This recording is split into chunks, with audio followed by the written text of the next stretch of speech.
দেখুন আসলে পাড়ায় পাড়ায় এত সমস্যা, এত মারপিট, পাড়ায় পাড়ায় টিচারের নাম দিয়ে চাকরির নাম করে টাকা নিয়েছে, কাটমানি, তারপরে এর জন্য কি বলে আপনার লক্ষ্মী ভাণ্ডারের জন্য কাট, এইসব নিতে নিতে পাড়ায় পাড়ায় এত সমস্যা, ওনারা চেষ্টা করলেও সমাধান করতে পারবেন না। সব জায়গায় মারপিট হবে, কলার ধরবেন নেতাদের সমাধান করতে গেলে।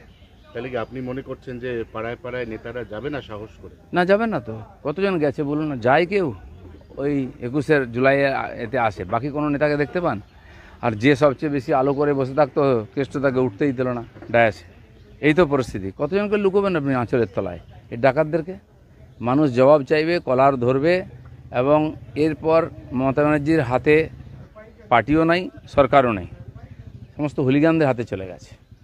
আপনি একক সংগঠনের জোরে খড়গপুরে যে ভিড় করেছেন তা অত্যন্ত উল্লেখযোগ্য এবং সেটা কিন্তু রাজ্য রাজনীতিতে নজর কেড়েছে। মানে আপনার তো কয়েকদিন আগেও একটা ডাইলেমার মধ্যে ছিল, আপনি থাকবেন কিনা, আপনি যাবেন কিনা, কিন্তু খড়গপুরের লোক সংখ্যা দেখে কিন্তু অনেকের মাথা ঘুরে যায়। না দেখুন, ভারতীয় জনতা পার্টির কর্মীরা, পরিস্থিতি যাই হোক, তারা আছেন, হয়তো সক্রিয় নাই, তারা পার্টিতে কাজ করতে চান, তারা বাংলায় বিজেপিকে ক্ষমতায় আনতে চান, এটা আমার মনে হয়েছে, তাই আমি ডাক দিয়েছিলাম। তো আমাদের সাংগঠনিক জেলা খুবই মজবুত সংগঠন আছে, মেদিনীপুরের সবচেয়ে এগিয়ে আছে বাংলার মধ্যে। জেলার নতুন সমস্ত টিম তৈরি হচ্ছে, তারা মনে করলেন যে অনেক দিন কোনো বড় প্রোগ্রাম হয়নি, হোক। এবং আমাদের সেই সাথী যারা শহীদ হয়েছেন তাদের শ্রদ্ধাঞ্জলির নাম করে সবাই এসেছিলেন। নিঃসন্দেহে এটা খুব আনন্দের। বর্তমান বিজেপি কোথায় আছে এটা হচ্ছে তার একটা নমুনা মাত্র। খড়গপুর যে দাদা আপনার চয়েস, এটা আপনি আগের দিন খড়গপুরেও বলেছেন, কিন্তু পরবর্তী ভোটে যদি আপনাকে সেখান থেকে প্রার্থী করা হয় বা না হয়, সেই বিষয়ে আপনি কি আপনার কোনো চয়েসের কথা দলকে জানান? দেখুন, পার্টি আমাকে 3বার ক্যান্ডিডেট করেছে, আমি কখনো টিকিটও চাইনি, পদও চাইনি। পার্টি মনে হয়েছে দেওয়া উচিত। মাননীয় অমিত শাহ প্রেসিডেন্ট ছিলেন, তিনি বলছেন নাই নাই বড়ে লিডার করে লড়না চাইয়ে। আমি 6 মাস প্রেসিডেন্ট হয়েছি, 1 বছর আগে পার্টিতে এসে আমাকে বলা হয় ইলেকশন লড়তে হবে, পার্টির নির্দেশ মেনে নিয়েছি। হ্যাঁ, চয়েস জিজ্ঞেস করা হয়েছিল, আমি খড়গপুর বলেছিলাম অ্যাসেম্বলিতে। পরের বারে 3 বছর পরে আবার বলে ইলেকশন লড়ো, জিজ্ঞেস করা হলো, আমি মেদিনীপুর বললাম, জিতেছি। তৃতীয়বার আমাকে কেউ জিজ্ঞেস করেনি, পার্টি যা বলেছে আমি গেছি, রেজাল্ট আপনারা জানেন। তো সেই জন্য পার্টিকে আমি বলে দিয়েছি, আমাকে যদি আপনি ইলেকশন লড়তে বলেন আমি লড়বো। আর আমি তো সংগঠন করার লোক, প্র্যাকটিক্যালি আমি পার্টিকে বলেছিলাম 24-এ যে আমাকে যে দায়িত্ব দেওয়া হয়েছিল, আরএসএস পাঠিয়েছিল অর্গানাইজেশন করতে, আমরা 41% ভোট 19 সালে পেয়ে গেছি, 18টা সিট জিতেছি। তো এক প্রকার সংগঠন দাঁড়িয়ে গেছে, যেন আমাদের মতো অর্গানাইজারদের কাজ শেষ হয়ে যায়, এখানে অন্য জায়গায় চলে যাই আমরা। পার্টি আমাকে রেখে দিয়েছিল প্রেসিডেন্ট হিসাবে, সেই মুক্তি আমি 21-এর পরে চাই। তো আমার কাজটা প্রায় সংগঠনের শেষ হয়ে গেছিলো, হয়তো পার্টি মনে করেছে আর প্রয়োজন আছে, সেজন্য যা কাজ দেবে আমি করবো। তাহলে 26-এ খড়গপুরে বিজেপির প্রার্থী আপনি? না, এটা আপনিও বলতে পারেন না, আমিও বলতে পারেন না। পার্টির যে নির্বাচন কমিটি হবে, পার্লামেন্টারি বোর্ড আছে, তারা ঠিক করবেন। চাকরিহারা শিক্ষক শিক্ষিকারা দিবারাত্রি ধর্ণা কর্মসূচি দেখাচ্ছে দিল্লিতে, কি বলবেন? দিল্লিতে অনেক দিন ধরে যাবে বলছিল, আমার সঙ্গে যোগাযোগ আছে, ট্রেন বুকিং করার জন্য কথা হয়েছে। তো ওনারা লম্বা ওখানে একটা ধর্ণা দেবেন বলেছেন।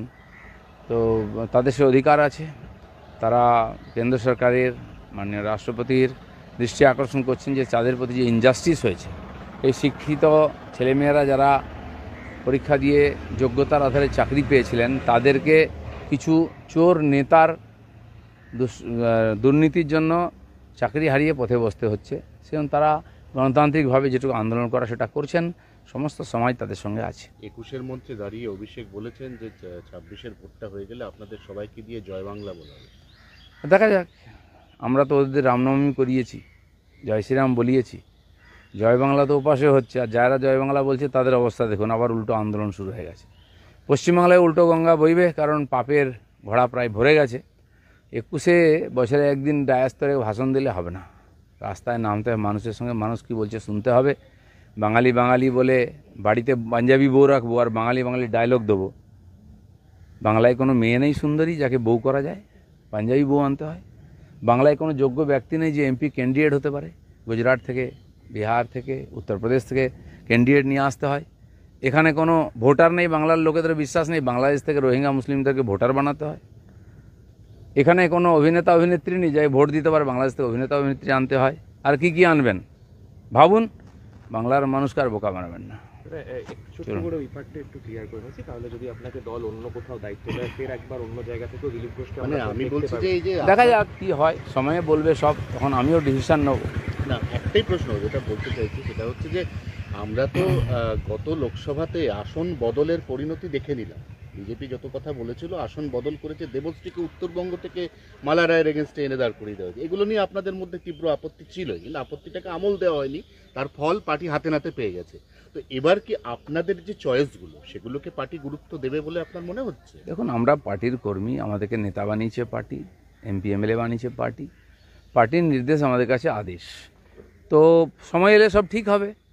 আর আমার মনে হয় পার্টি ওটা এক্সপেরিমেন্ট করেছিল, সফল হয়নি, বাকি পার্টি ভাবছে। Okay,